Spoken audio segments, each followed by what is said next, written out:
Nous avons terminé la leçon précédente en introduisant une nouvelle isométrie du plan, la symétrie centrale.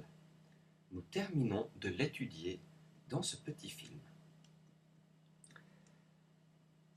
Voilà la proposition avec laquelle nous avons terminé la leçon. Si on se fixe un point du plan O, il existe une unique isométrie du plan qui fixe ce point, et ce point est le milieu de tout segment entre un point P et son image sous cette isométrie.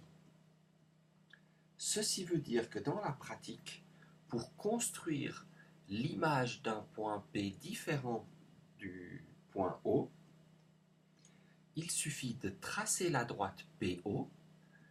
Le point O sépare cette droite en deux demi-droites, celle qui contient le point P et une autre que j'appelle ici OD, et on reporte sur cette demi-droite OD la distance entre O et P.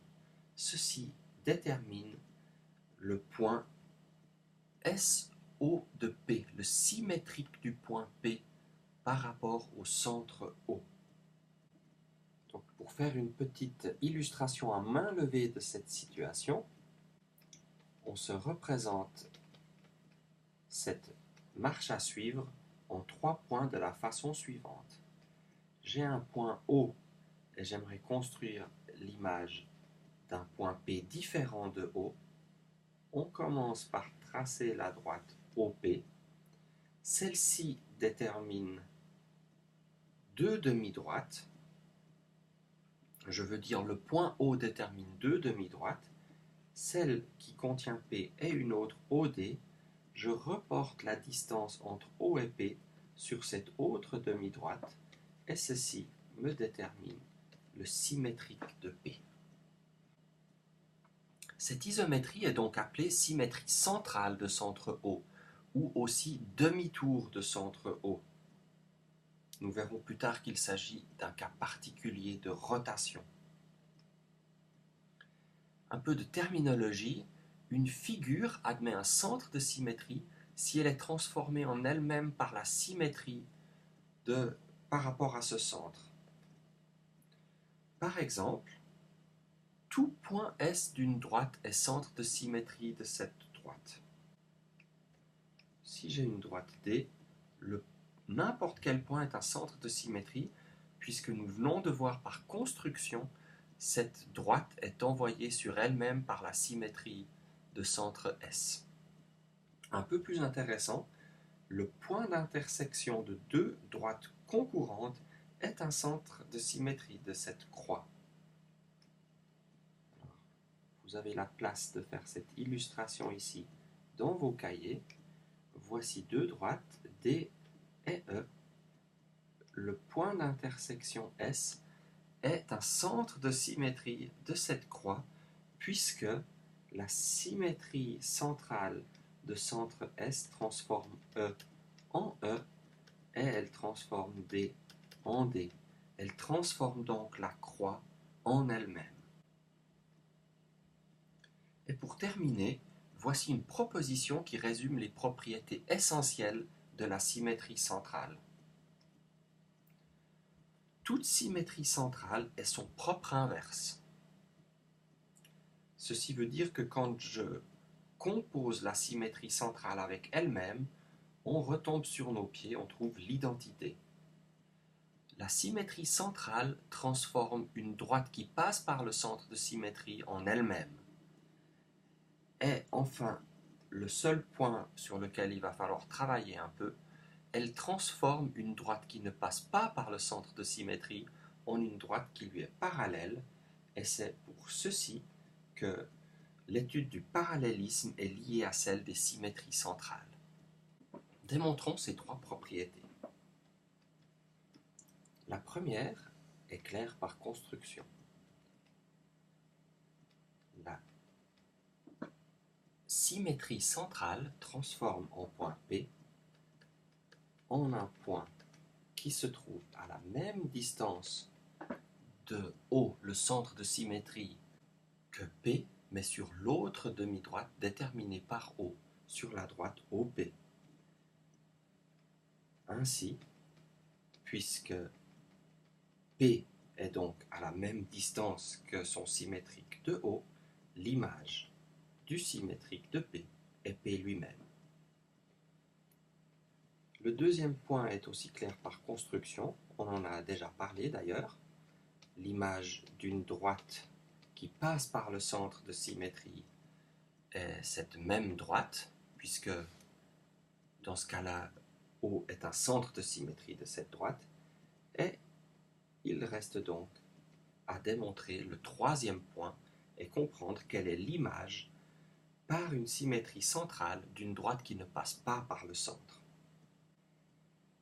Appelons E l'image sous cette symétrie centrale d'une droite D qui ne passe pas par O. Alors, puisque la symétrie centrale est une isométrie, E est une droite. Et il y a donc trois possibilités. Ces droites D et E peuvent être concurrentes, confondues ou parallèles. Supposons par l'absurde qu'elles sont concurrentes.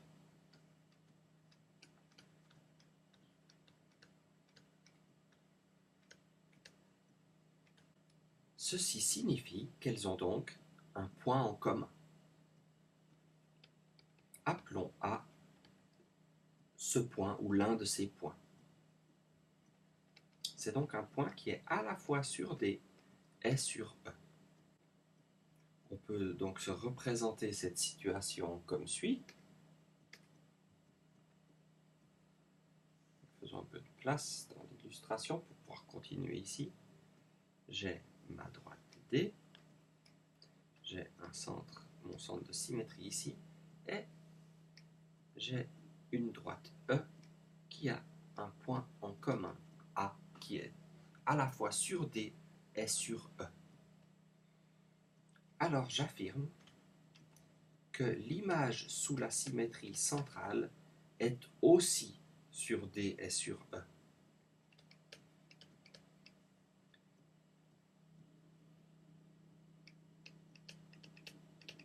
Mais vous voyez que dans ce cas-là, ces deux droites, elles vont avoir deux points en commun, ce qui contredit l'axiome de connexion. Alors pourquoi est-ce que ce point symétrique de A est aussi à l'intersection de E et de D? Le point A, il appartient à la droite D. Donc, son symétrique, il appartient au symétrique de la droite D que nous avons appelé E. De même, A appartient à E. Donc son symétrique appartient au symétrique sous cette symétrie centrale de centre O de la droite E, qui est D par le point 1, puisque composer la symétrie avec elle-même donne l'identité. Donc effectivement, D et E, elles ont A et le symétrique de A en commun. Ces deux points sont différents, aucun d'eux n'est le centre de symétrie. Donc forcément,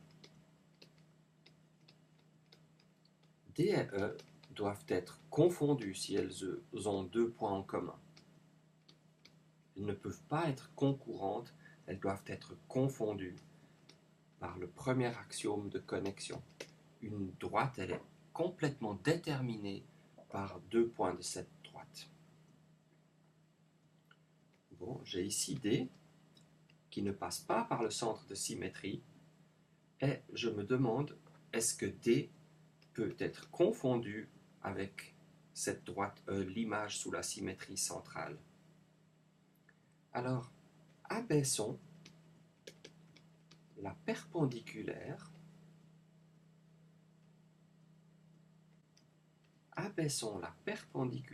P AD par O. Nous savons qu'il existe une unique perpendiculaire. Le point d'intersection P qui appartient à P et à D, j'aimerais en calculer son image sous la symétrie centrale. Alors SO de P, il appartient à P, la perpendiculaire, et à E, car c'est l'image de D.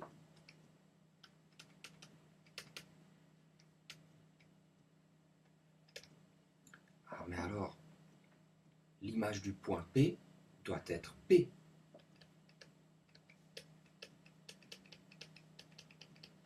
Mais ça n'est pas possible puisque P est différent de O. Puisque la droite ne passe pas par le centre de symétrie. On a donc montré que les droites D et E ne peuvent pas être concurrentes, elles ne peuvent pas être confondues. Conclusion, elles sont parallèles.